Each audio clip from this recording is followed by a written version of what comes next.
Na msikilizaji, karibu katika matangazo ya jioni kupitia Solombi News, ambapo katika yale tuliyokuandalia katika matangazo yetu ya leo ni pamoja na Rais wa Misri Abdel Fattah el-Sisi kuwasili nchini Tanzania kwa ziara ya kitaifa hapo kesho.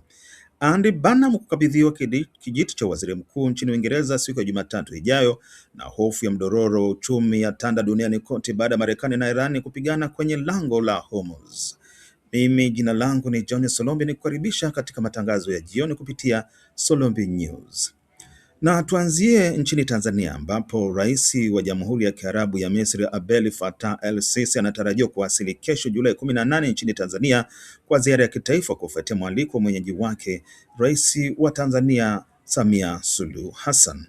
Baada ya kuwasili, Rais el-Sisi atapokelewa katika ikulu ya Dar es Salaam ambapo atafanya mazungumzo ya faragha ya pande zote mbili na mwenyeji wake, ambapo viongozi hao wanatarajia kuzungumzia zaidi kuhusu ushirikiano baina ya nchi hizo mbili pamoja na masuala mengine ya kimkakati ya kuendeleza uchumi wa nchi yao. Tuelekee kule nchini Uingereza sasa, ambapo aliyekuwa meya wa Greater Manchester Andy Burnham ametangazwa rasmi leo kuwa kiongozi mpya wa chama cha tawala cha Labour, hatua inayomfanya kuwa waziri mkuu ajaye wa taifa hilo. Burnham anatarajiwa kupokea rasmi wadhifa huo wa waziri mkuu siku ya Jumatatu Julai 20 mwaka 2026. Ushindi wa Burnham umekuja baada ya kupata uungwaji mkono mkubwa kutoka kwa bunge wa chama chake, ambapo aliibuka mgombea pekee katika kinyang'anyiro hicho kufuatia kujiuzulu kwa mtangulizi wake Keir Starmer.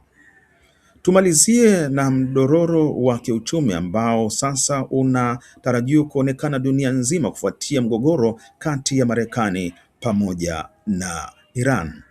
Dunia imeingia tena katika hofu kubwa ya mdororo wa kiuchumi kufuatia kuibuka upya kwa mapigano makali ya uhasama wa kijeshi kati ya Marekani na Iran karibu na lango la kimkakati la Hormuz.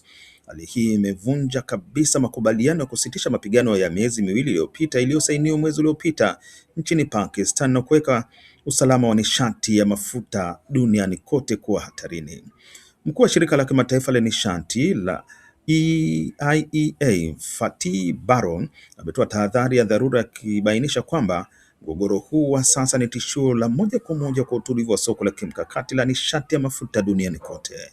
Na huu ndio mwisho wa habari kutoka Solombi News. Mimi jina langu ni John Solombi na kutakia jioni njema.